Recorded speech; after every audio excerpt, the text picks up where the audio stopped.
Hey everyone, I'm Llewellyn Falco. I'm an Agile technical coach. That means I sit with the programmers and we program together and we learn to program better together. And one technique we use a lot in that is the 7 stages of naming, or naming as a process. This is something that's taught to me by Arlo Belshee, and is something that changes the way I program.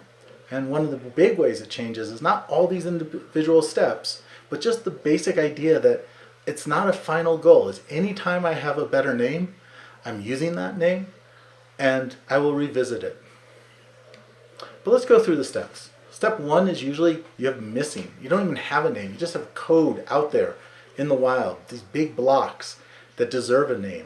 And so we put them into a box, usually a method, and we give it a name. In this case, applesauce. Now, applesauce doesn't mean anything. It's a nonsense name, but it's obviously nonsense, and there's value in being obviously nonsense. Because that means, hey, maybe you should revisit this. And in this case, we did. Right? We went through the code. There was some code that was reading from a database, some code that was writing from the database at the same time, not a good practice. So we named it Do Something Evil to the Database. Now that is more honest. It is a better name than applesauce, though it is obviously not a great name. But we've now moved at least to honest. And from there, we went to honest and complete. So instead of do something evil to the database, we finally figured out that, hey, this parses the XML and stores the flight to the database and to the local cache and starts processing. Whew, mouthful.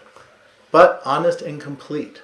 This is everything that's happening in this method. From there, we did a little bit of structural refactoring. We noticed that, hey, that parsing the XML in the local cache, that doesn't really belong here.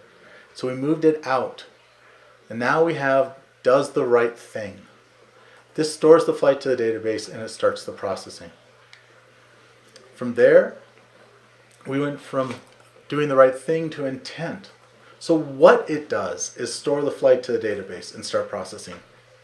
But why does it do that? It does that because we want to begin tracking the flight. And the thing about intention is it's more resilient. Maybe in the future we won't go to a database, we'll go to a service or to a Redis store. But we're always going to want to start beginning to track the flight. So those names with intention become more resilient. And then finally, this does not always happen, but it does happen enough that we should talk about it, which is that intent might be part of a bigger domain abstraction that is happening all throughout your code. Now in this case, we are taking a method, begin tracking flight, which is a pretty good name, and we're changing it to add, which is a worse name.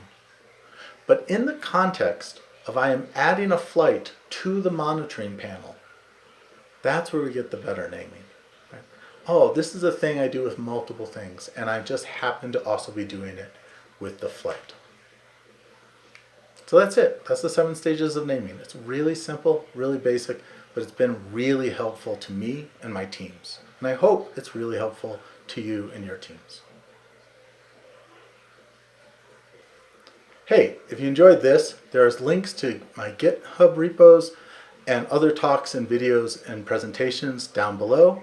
And of course, if you're working with your teams and you need help, or if you just find that like a lot of people on your teams are not listening and growing, you might want to bring me in to work with you.